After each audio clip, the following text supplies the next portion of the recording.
Olá pessoal, tudo bem com vocês? No vídeo de hoje, nós vamos falar sobre um conceito de Donald Winnicott, sobre a mãe dedicada comum ou a mãe suficientemente boa. Nós vamos encontrar essas duas nomeações referentes à função materna. Então, o que de fato ele quer se referir quando faz essas nomeações? Vamos entender um pouquinho mais sobre isso?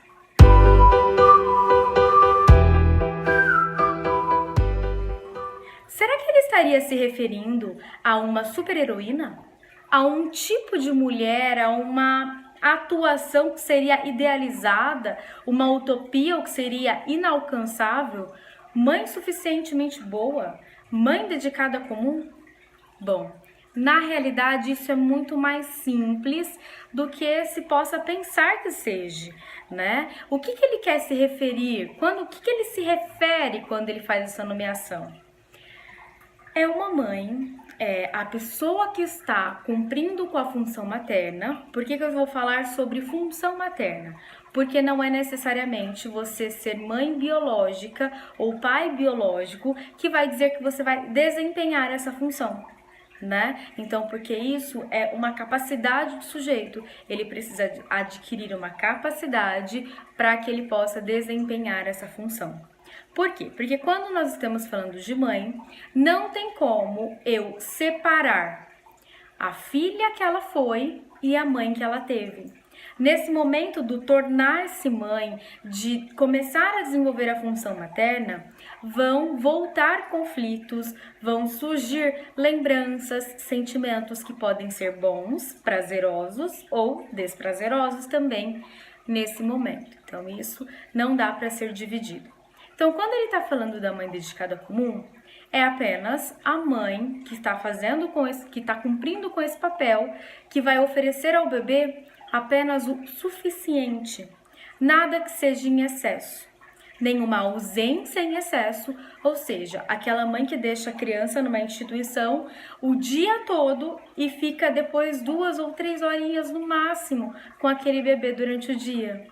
E aqui a gente está falando de bebê de meses ainda, né? No início, que é totalmente necessário a presença materna, né? Então, a ausência em excesso por N motivos, não só por motivos de trabalho, motivos às vezes de própria instabilidade física, instabilidade emocional que pode surgir nesse momento, né? Então, essa ausência demais não se enquadraria dentro da mãe dedicada comum.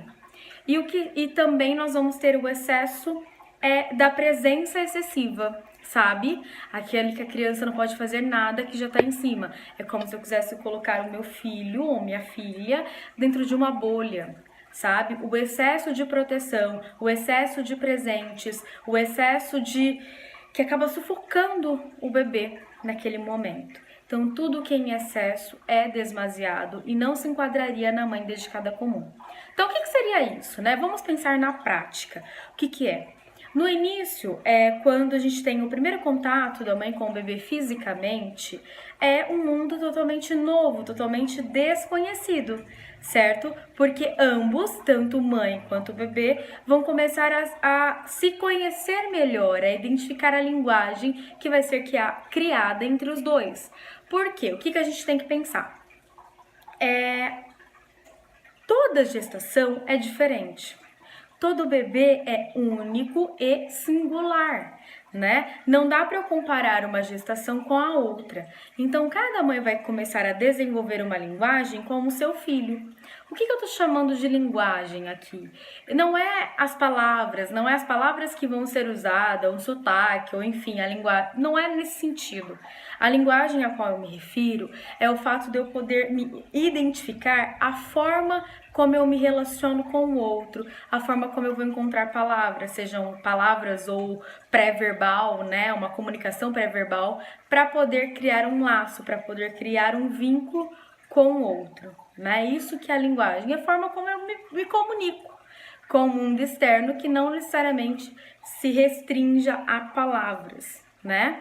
Mas a ações, se a gente está falando de bebê ou de crianças a mãe, por exemplo, ela vai identificar que aquele choro é referente à fome, ou que aquele choro é referente à cólica, ou que aquele choro, cada mãe conhece esses detalhes, só que vai levar um tempo para a mãe poder entender e identificar essa linguagem, né? E esse período que o Winnicott vai dizer que é os primeiros dias, ele vai dizer que é realmente extremamente doloroso para a mãe, para as mães, de uma forma geral, e que esse momento ele acaba sendo esquecido naturalmente depois que ele passa, né? Como se ele nunca tivesse acontecido, porque para as mães é um momento extremamente doloroso.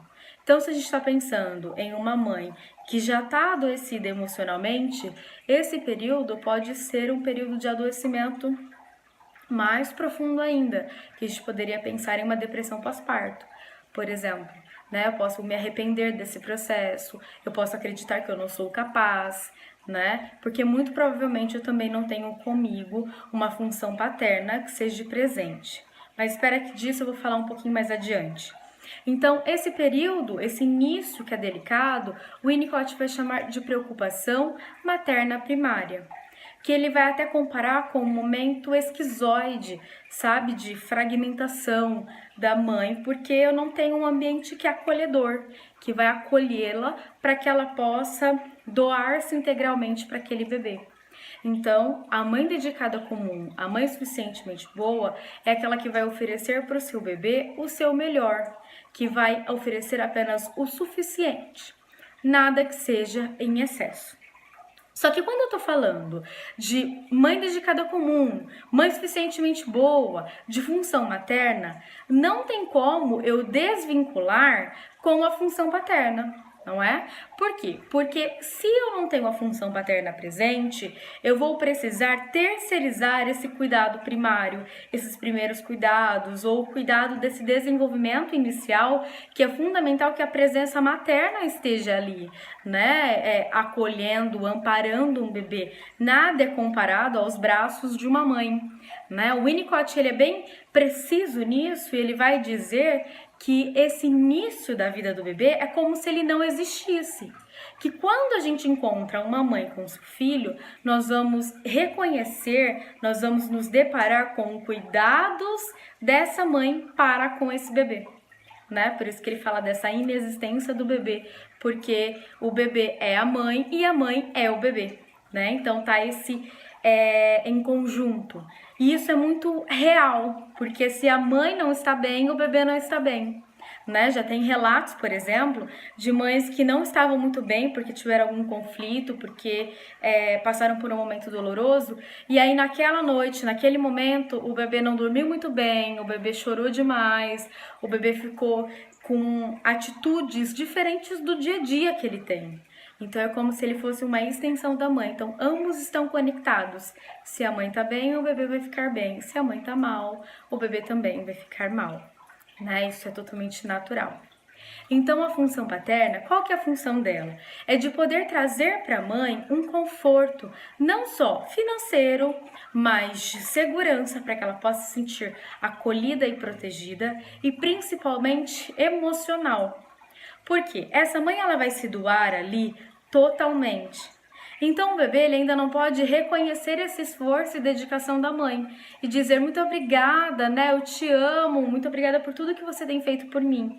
Isso ainda não é possível. Por mais que cada avanço, cada sorriso, cada movimento seja uma recompensa para a mãe, ainda vai haver essa entrega extrema sem ter uma devolutiva. O papel do pai é poder estar ali para dividir tantos momentos de dificuldades, o momento que o bebê fica doente para que possa ter um revezamento, esse acolhimento de estamos junto, né? Seja o que precisar passar, a gente vai passar juntos, de poder assegurar que essa mãe passe a maior parte do tempo possível com esse bebê, sem ter que voltar para um trabalho, por exemplo.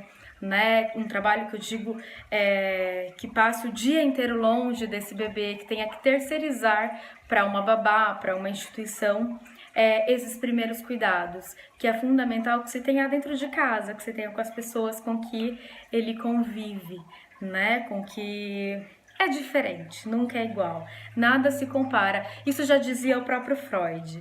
né? Nada se compara aos braços de uma mãe, tanto para aprender a caminhar, tanto para o desfraude, para todo momento do desenvolvimento libidinal dessa criança, do amadurecimento psíquico. É fundamental a presença dos pais que estejam junto com elas.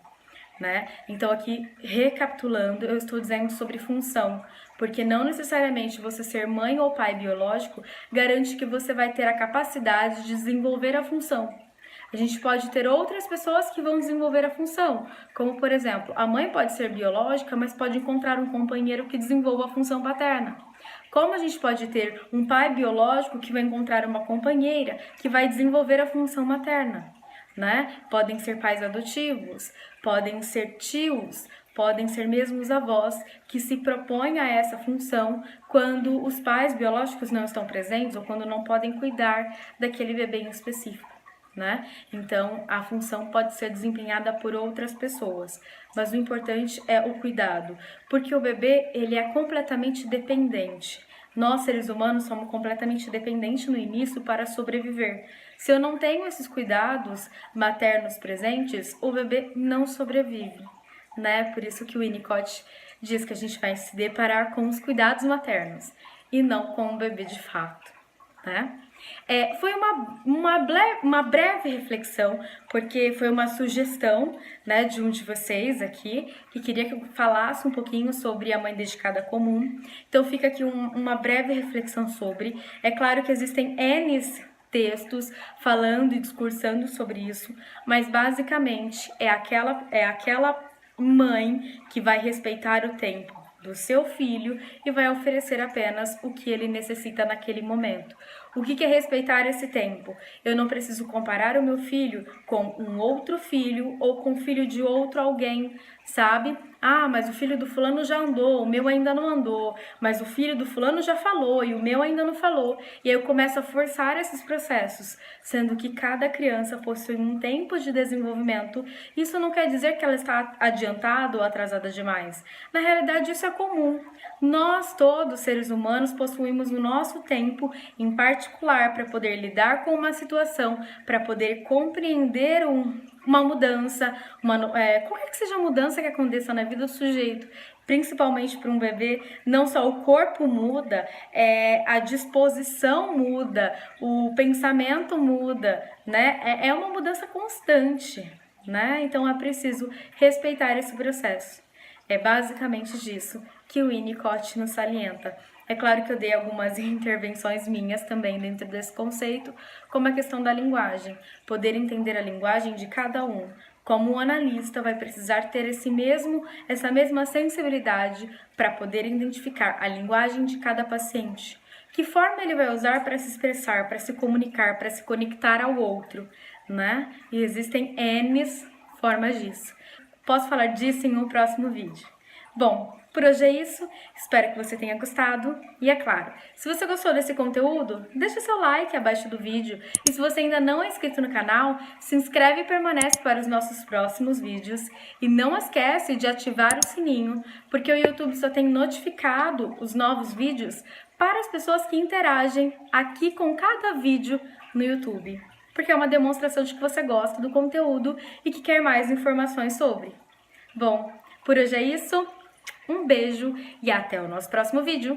Tchau, tchau!